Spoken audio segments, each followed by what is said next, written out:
नमस्कार, मैं हूं आफरीन। आप देख रहे हैं Son of Bengal. Son of Bengal, आवाज बंगाल के। बंगाल से जुड़ी हर तरह की खबरों के लिए देखते रहिए सन ऑफ बंगाल। कहा जाता है कि मंजिल से बढ़कर मंजिल तलाश कर, मिल जाए दरिया तो समुंदर तलाश कर। जी हाँ, मैं हूँ जाहिद अनवर और आप देख रहे हैं Son of Bengal. Son of Bengal के माध्यम से आप देख पा रहे होंगे कि हमारे बगल में रानीगंज के एक्स एमएलए जनाब सोराब अली जी हमारे साथ जुड़ रहे हैं। अब उनसे आज हम बातचीत करेंगे राजनीति पर, और राजनीति पे कई उभर के चर्चे करेंगे इनके साथ और जानेंगे कि राजनीति में इन्होंने कितना अपने आप को भिगोया है और राजनीति में रहकर इन्होंने क्या क्या कामें की है। सर, सबसे पहले तो आपको सन ऑफ बंगाल के चैनल पे स्वागत है। शुक्रिया सन ऑफ बंगाल। आज पश्चिम बर्दवान में हम लोग जब भी चैनल खोलते हैं लोकल चैनल में, तो सन ऑफ बंगाल का एक अच्छा पहचान है। सभी तरफ लोग चाहने वाले हैं बहुत सारे। तो आज आप लोग आए हैं, आपका तहे दिल से शुक्रिया। इन्होंने सन ऑफ बंगाल का शुक्रिया अदा किया कि इन्होंने कहा कि मैंने सन ऑफ बंगाल जब फेसबुक पे खोलते हैं, यूट्यूब पे तो नजर आता है। थैंक यू सर उसके लिए। तो मेरा पहला सवाल सर ये है आपसे कि आप राजनीति पे बहुत साल रहे हैं और रानीगंज में आप एमएलए विधायक भी थे। तो ये जो राजनीति की जो करियर है सर, ये आपने कहाँ से शुरुआत की? सबसे पहले तो मैं सोशल काम करता था। 1987 में हम लोग एक कमेटी यहाँ पे रहमत नगर में चालू किया, जिसका नाम नौजवाना ने अहले सुन्नत सोसाइटी है आज के दिन में। उस सोसाइटी के जरिए इलाके में जो सामाजिक काम था उसको हम लोग हमेशा करते रहे। धीरे धीरे जब आसनसोल कॉर्पोरेशन बना, तो कॉर्पोरेशन 1994 में आसनसोल कॉर्पोरेशन बना। उससे पहले आसनसोल म्यूनसिपैलिटी था। और हम लोग का जो एरिया था ये आपका क्या बोलते हैं उसको, 14 वार्ड को लेकर ये था, नाम याद नहीं आ रहा बहरहाल। तो बनपुर एरिया अलग था और 14 वार्ड और 6 वार्ड जो है आज के दिन उस दौर में पंचायत एरिया था। पंचायत एरिया को लेकर आसनसोल कॉर्पोरेशन बना था। उस दौर में 30 वार्ड आसनसोल में था म्यूनसिपैलिटी का, तो 14 वार्ड यहाँ पे था और 6 पंचायत एरिया को लेकर कॉर्पोरेशन तैयार हुआ था। उस दौर में सीपीएम का बहुत बोलबाला था, जबरदस्त सीपीएम का पकड़ भी था, लोग सीपीएम से डरते भी थे। तो ये सिलसिला जो है वो बराबर चलता रहा। 1994 में हमारे एरिया के तमाम बुजुर्ग लोग जो हैं वो तमाम लोग जो है वो सीपीएम से रुजू किए कि हम लोग के यहाँ एक लड़का सोराब अली साहब हैं जो सोशल काम करते हैं, तो आप लोग अगर इनको टिकट देते तो बड़ा बेहतर होता। तो यहाँ पे जो छोटा छोटा संस्था था, क्लब है, मैंने पहला जो आपका कदम हुआ राजनीति को वो सीपीएम से शुरू हुई। नहीं, मैं बता रहा हूँ आपको। तो ये सब इलाके के लोग जो है उसको लिख के दिया सीपीएम को कि भाई इनको टिकट दिए, लेकिन सीपीएम हम लोग को टिकट नहीं दिया। फिर कांग्रेस में भी रुजू किया गया, वहाँ से भी टिकट नहीं मिला। तो तमाम लोग मिलकर यही फैसला किया कि सोराब अली को हम लोग आज़ाद उम्मीदवार इंडिपेंडेंट बनाए। उस दौर में 1994 में ताहिर हुसैन साहब जो इस एरिया का जब ही बनपुर एरिया को लेकर कुल्टी एरिया को लेकर 1952 में जब पहली बार इलेक्शन हुआ था, तो ताहिर हुसैन साहब सीपीआई से यहाँ पे एमएलए हुए थे। उस टाइम में कंस्टिट्यूंसी जो था कुल्टी वगैरह पे मिलाकर कंस्टिट्यूंसी हुआ करता 52 में। तो उस टाइम के एमएलए थे ताहिर हुसैन साहब और हमारे मुकाबले में ताहिर हुसैन साहब को खड़ा किया। बहरहाल यहाँ के नौजवान बुजुर्ग और हमारे जितने माँ बहन सब लोग फैसला किया कि सोहरावली को वोट देना। देखा जाए यहाँ पे मैं इनको रोकूंगा। ये बहुत बड़ी बात है कि अपना चुनाव लड़ने के लिए नेता होते हैं वो डोर टू डोर जाते हैं कैंपेनिंग के लिए, वोट मांगने के लिए, मगर इनको नेता बनाने के लिए यहाँ के स्थानीय लोगों ने अपील की और उन्होंने मेहनत किया कि ये एक पॉलिटिकल लाइन पे आए और ये पॉलिटिकल लाइन में जब आएंगे तो हम लोग के लिए कुछ फायदा पहुंचेगा। तो बहरहाल सब लोग मिलकर और ताहिर हुसैन साहब 1952 के एमएलए और ट्रेड यूनियन के बहुत बड़े लीडर थे यहाँ के, उनको यहाँ के लोगों ने वोट हमको देकर और कॉर्पोरेशन में करीब 2000 वोट से हम लीड करके चले गए। राजनीति से हमको मतलब था नहीं, जानते भी नहीं थे कि राजनीति क्या होता है। बहरहाल उस दौर में वामपद मुखर्जी मेयर हुए 1994 में, हम लोग काउंसलर थे और उस वक्त हम लोग का जो एरिया है ये आज 82 और 83 हम लोग का वार्ड जो नज़र आ रहा है ये पहले 38 नंबर वार्ड के नाम से जाना जाता है, 38 नंबर वार्ड का हम लोग का। और 1994 के से लेकर 2022 तक मतलब यहाँ कंटिन्यू यहाँ की जनता, यहाँ के लोग, हमारे माँ बहनें, नौजवान तमाम लोग आज तक हमारा साथ देते रहे। 4 बार हम काउंसलर रहे, एक बार आज़ाद उम्मीदवार से, दूसरी बार लड़े थे हम आरजेडी के टिकट पे 99 में और 2004 में भी लड़े हम ये ललटेन छाप से ही लड़े, लेकिन उस टाइम आरजेडी बोल के नहीं लड़े थे, इंडिपेंडेंट थे। और उसके बाद से जब हम लड़े 2009 में तो उस वक्त टाइम में लड़े तो आरएसपी से लड़े, तो उस वक्त आरएसपी में हम ज्वाइन कर लिया था। 1994 में हमने कॉर्पोरेशन का इलेक्शन लड़े। 2096 में हम एमएलए का इलेक्शन लड़े हीरापुर से, जिसमें हमको 11,000 वोट मिला था।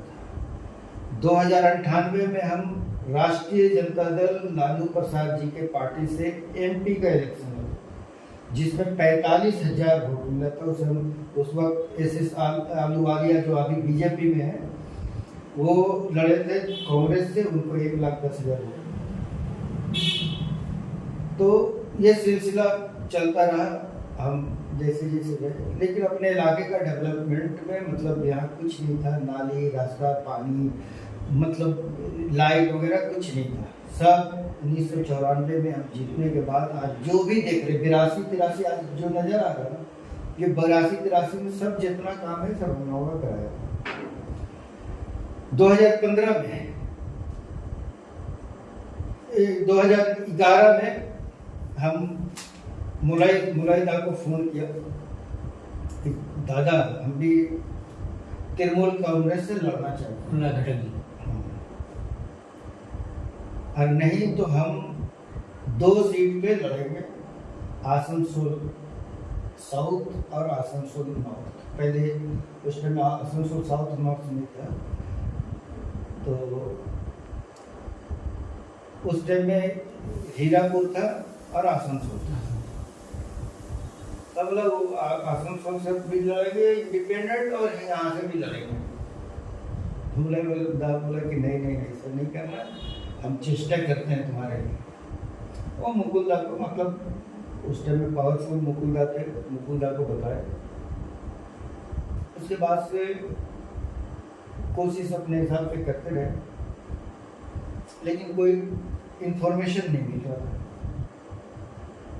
तो हम एक दिन कलकत्ता गए, हमारे समझी साहब हैं मोहम्मद स्पोर्टिंग में हाजी कमरुद्दीन साहब, तो उनसे बात हुई हमारी। तो बोले क्या हुआ टिकट का मिला? बोला ऐसा कोई खबर नहीं मिला, बोला इधर लगे हुए हैं।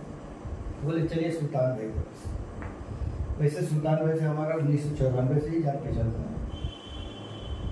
तो सुल्तान भाई के पास में गए तो बोले अरे तुम इतना लेट में क्यों आए, पहले आना चाहिए था। तो हमारा जो टिकट वगैरह है सब हम ही लोग कर रहे हैं कि कहाँ कहाँ क्या होगा। बोले ठीक है, हम तुम्हारे बारे में आज दीदी से बात करेंगे। तो तुमको रात में हम बताएंगे। फिर दीदी से बात किए, वो दीदी ना कर दी कि नहीं, लास्ट टाइम RSP से काउंसलर आएगा तो ठीक नहीं। चलो तो ना हो गया। उसके बाद भी हमको ये बोले सुल्तान भाई कि तुम घबराओ मत, हम लगे हुए हैं। उस टाइम में मिनिस्टर थे वो 2011 में सुल्तान भाई, और दिल्ली चले गए। एक रोज रात में दिल्ली से वहाँ से हमको फ़ोन किया, सोरा देखो दीदी हो सकता है तुमको फ़ोन करे या फिर कोई स्टेट का लीडर फ़ोन करेगा तुमको, हाँ तो तुम ये बता देना कि AVP आनंद जो न्यूज़ है, सुमन साहब जो है उस वक्त TMC के बहुत खास थे, सपोर्ट में थे, दीदी के बहुत क्लोज में। बोले वो अगर फोन आएगा तो तुम बोलना कि तुम्हारे पास तो कि सुमन को कैसे जानते हो, तो बोल देना कि तुम्हारा जान पहचान पहले से। बोला ठीक है। लेकिन वहाँ से कलकत्ता से फ़ोन नहीं आया, हमारे पास मुलाहिदा का फ़ोन आया। मुलाहिदा बोला कि सर ফোন এসেছিল কলকাতা থেকে, মুকুলদা ফোন করেছিল তোমার নিয়ে, তো আমি বলে দিয়েছি যদি সোহরাবকে টিকিট দেওয়া হয় তাহলে যত এখানে বিধানসভা আছে সব জায়গা 3000 4000 ভোট আমরা ওর নামে প্লাস করবো। এই কথাটা আমি বলেছি, তোমার মোটামুটি হয়ে যাবে। আমরা ঠিকই আছে। তারপর आध घंटा बाद আবার फिर फोन आया मुलाहिदा की, सुबह में बायोडाटा लेके चलना है। सुबह गए हम लोग वहाँ कलकत्ता तिरुमल भवन में पहुँचे। वहाँ पे मुकुलदा थे, बायोडाटा दिए, हम लोग हमारा फाइनल हो गया। उस टाइम में मुलाहिदा का टिकट आसनसोल साउथ से उन लोग बोले थे लड़ने को, इसलिए तो 2001 में हम लड़े थे यहाँ पे। तो उस टाइम मुलाहिदा हमको हरा के MLA बने थे।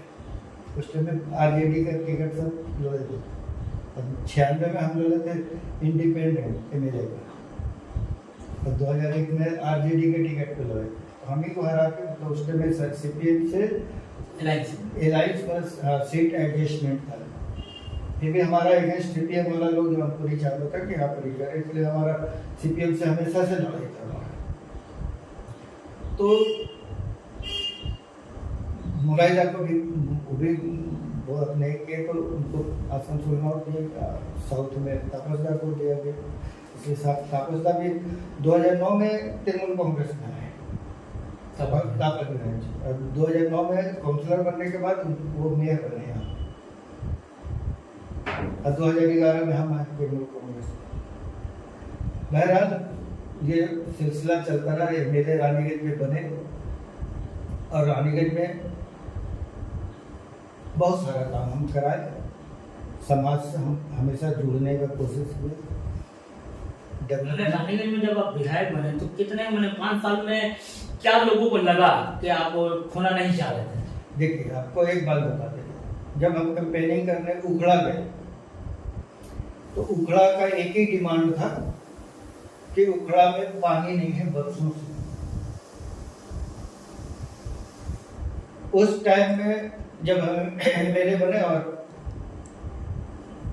मंत्री थे वो सुब्रत मुखर्जी, तो उनसे बात किया और उखड़ा का प्रोजेक्ट पास करवाया, जो बढ़ के बाद में 25 करोड़ का प्रोजेक्ट बना तैयार हुआ।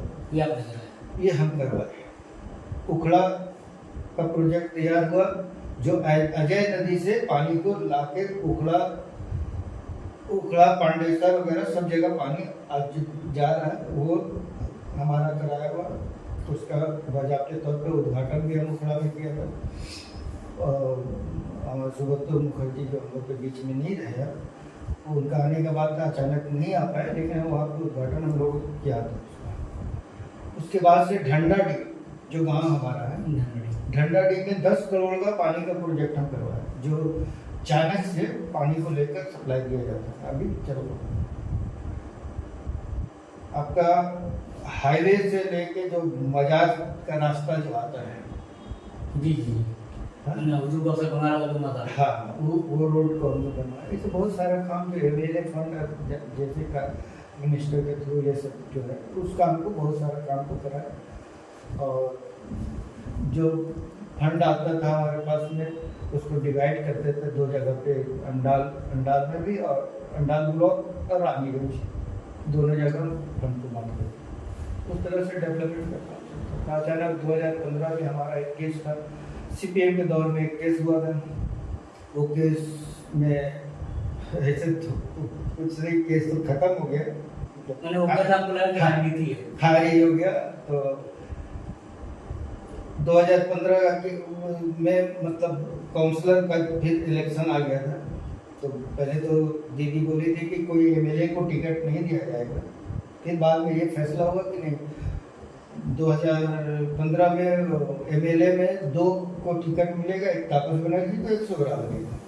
और उस समय मेरे उज्जवल चटर्जी थे जो 2014 में हम लोग 40,000 वोट से हारे थे रानी की कुल्टी पार्लियामेंट सीट, जिसमें बाबू सुप्रिया जीता था। तो उस वजह से वहाँ नहीं दिया कि उनका पोजीशन नहीं खराब हो। तो हम लोग को ये हुआ ठीक है चलो। लेकिन 2015 में जब टिकट मिल गया हमको काउंसलर का, 82 नंबर वार्ड हमको मिला। हम चाह रहे थे कि 82 में हम अपनी वाइफ को लड़ाएं और 83 में खुद लड़े, तो नहीं हुआ उस तरह का। पार्टी जो डिसीजन किया उसके बाद 83 में फिर अरूप विश्वास हम लोग यहाँ थे ऑब्जर्वर, उनको बोल के तापसा को बोले कि नहीं, तापसा को 83 से लड़ा।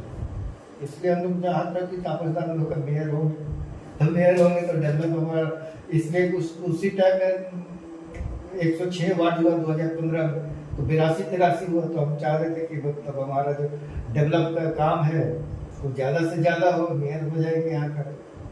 ये भी लालच था कि अपना एरिया को डेवलप करने के लिए मेयर होंगे तो और डेवलप होगा हम लोग। तो दोनों बात है, मेयर से तो तापसदा को यहाँ से खड़ा करो, और यहाँ हम कैंपेनिंग करने यहाँ भी आते थे, इलाका में घूमे उनके साथ में, उनको भी यहाँ जीता है। 83 में जब हम नॉमिनेशन तो कर दिया था पार्टी से, लेकिन फिर पार्टी का ऑर्डर है कि नहीं आप नहीं लड़ पाओगे, इसलिए 2 साल का हमको सजा हो गया था। सजा कोई दूसरा कराया नहीं, इसमें राजनीति था और अपने लोगों का राजनीति था, इससे हम इनकार नहीं कर सकते, हम जानते हैं।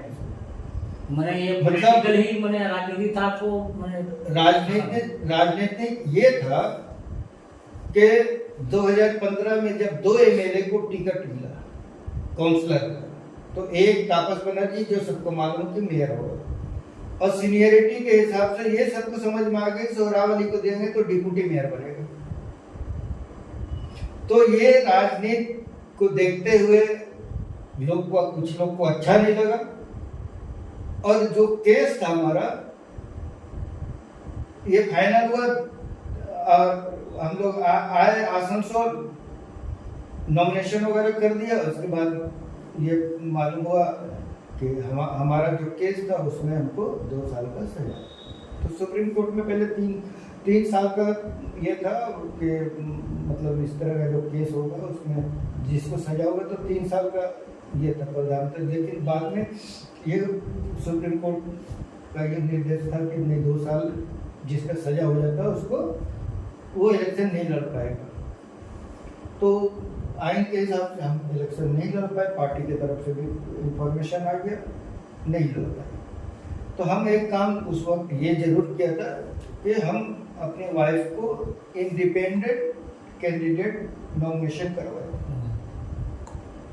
और जब हमको हमारा टिकट नहीं हुआ तो हम अपनी वाइफ को इंडिपेंडेंट लड़ाए और उनको जिता के ले आए, supported by Trinamool Congress candidate.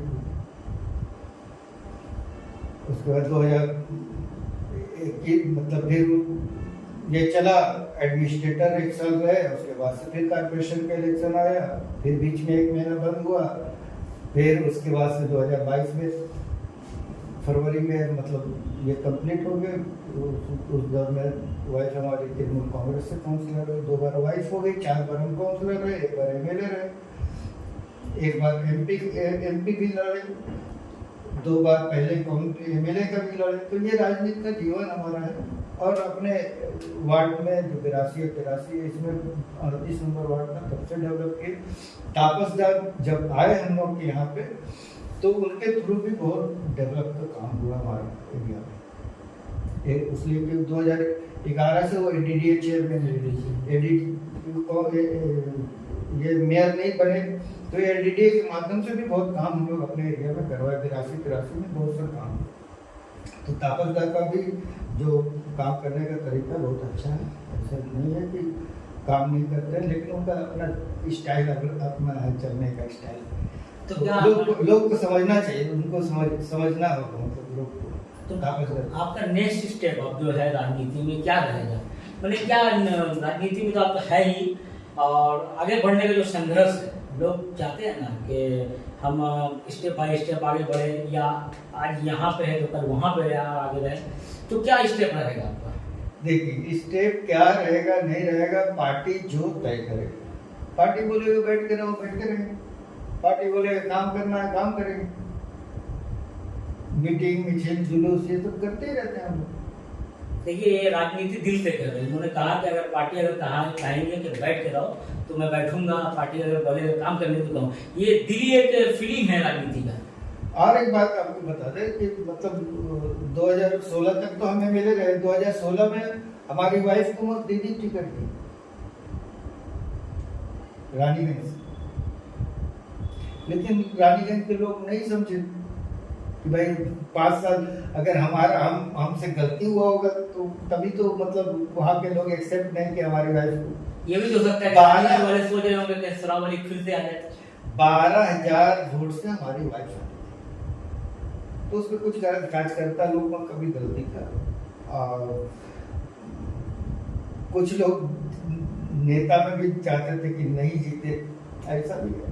तो ये राजनीति आपस में भी जो होता है ना, घर का जरा से ही घर चला है, बाहर के लोग नहीं। हम तो फिर 2021 में तापसदार का 6 मीटिंग करके आए। वहाँ तमाम लोग कहीं बोला कि नहीं, तापसदार को पार्टी टिकट दिया, तापसदार को टिकट में।